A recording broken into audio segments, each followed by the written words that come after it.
Bill 1116 is to add one member from the House and one member from the Senate onto the advisory board on teacher education licensure.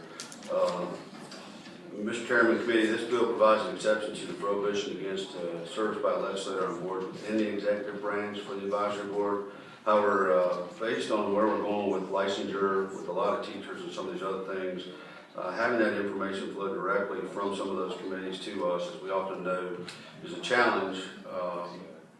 One of my superintendents brought this bill to me, and it really does make sense that we need to have that direct flow of information, especially with what we're trying to deal with workforce development and CTE and some of the other issues that we're facing.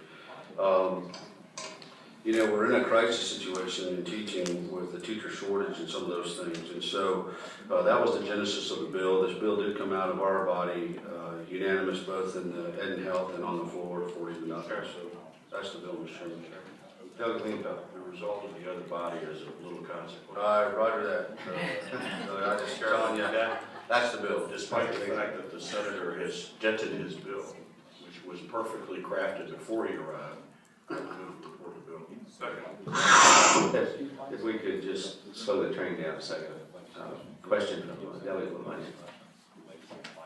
Thank you, Mr. Chairman. I'm looking at the operative language on lines 85 through 90, and I just want to be clear. How many members are already on this advisory board, and how many are presently legislators? Just want to understand how the math's going to add up.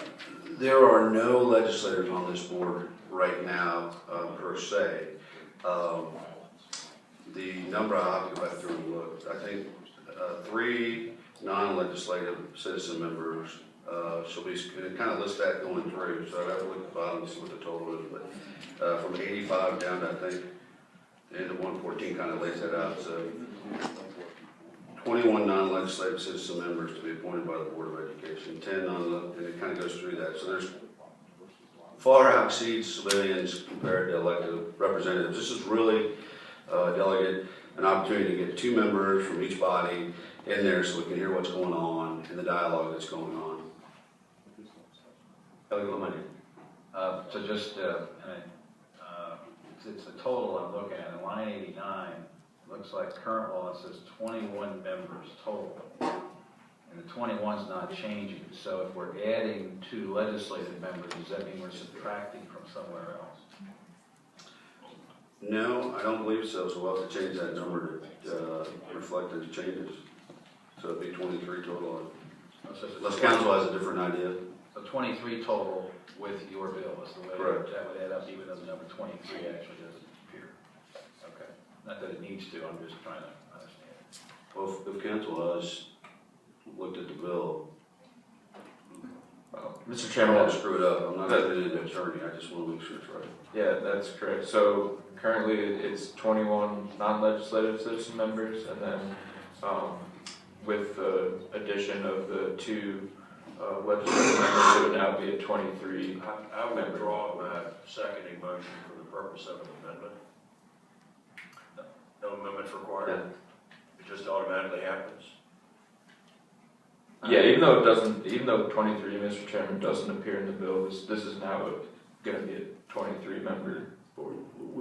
Mr. Chairman, I don't believe we just take the overall number unless the delegate would want to do that at the end. Okay. Mr. Chairman, I renew my motion to report. We have a motion to report the bill. Let me see if anyone in the audience wants to speak to it first. Second. Hearing none. Delegate Lamont. I'm going to vote for your bill, but I'm just going to take a wild guess that somewhere through the process in the House, someone's going to say, we want more members of the House on this than the Senate gets, so just be prepared.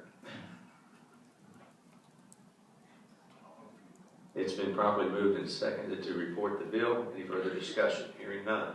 All in favor, please raise your right hand. Opposed, same sign. Bill is reported. Thanks. Thank you, Mr. Chairman. Thank you. Senator McBride. Good morning, Mr. Chairman, members of the committee. Senate Bill 1116, you'll be happy to know, does not deal with apportionment of senators or delegates by any means. What this bill does have to do with, however, is some legislation in regards to our insulin pumps. A lot of our kids that go to schools now carry automatic insulin pumps that provide them with a basal dose of insulin. It's a fast-acting insulin that keeps them sustained and their sugars balanced throughout the day. Prior legislation authorized school nurses to assist with the pump, but it was absent the language of actually reinserting the cannula, which is a tiny little needle. They also have some patches which are auto insertion, much like an EpiPen auto injector. So this provides authorization for local school boards if the RN, CNA, or otherwise are trained to do this. And this issue came up in Prince William County where there was some question in terms of whether an RN could perform this or not. There were some medical complications, at least 2 cases where kids had elevated ketone acidosis, sending them to the hospital. Chairman? Doug Linfelder. Mr. Chairman, for Senator McPike, when you're not doing your high-flying Senate job and working hard up in Northern Virginia, you also are an EMT, is that not correct? That's correct. So you're bringing this with an EMT view of the world as well? Somewhat as well, yes. So we worked through both with nurses, school system as well to get sort of peace in the valley in terms of scope. It's also co-chief patron by Senator Stewart. He also worked on a little bit broader bill. This one was more narrowed, which we could sort of agree in terms of scope of practice as well as risk in these circumstances. Senator, just to be clear for everyone here, this is a task that's performed by qualified personnel. That's correct. Within their scope of practice. That's correct. These are all certified folks, and it's a may, it's not a shall. So it enables folks to perform this if they're trained on the specific units involved. Thank you. Any questions for the patron? Anyone in the audience wish to speak to the bill? Hearing none, I have a motion and a second to report the bill. All those in favor, raise your right hand. Opposed, same sign. That bill is reported. Thank you, Senator. Thank you, Mr. Chairman. Is there any further business to come before this subcommittee? Hearing none, we stand adjourned. So moved. Without objection.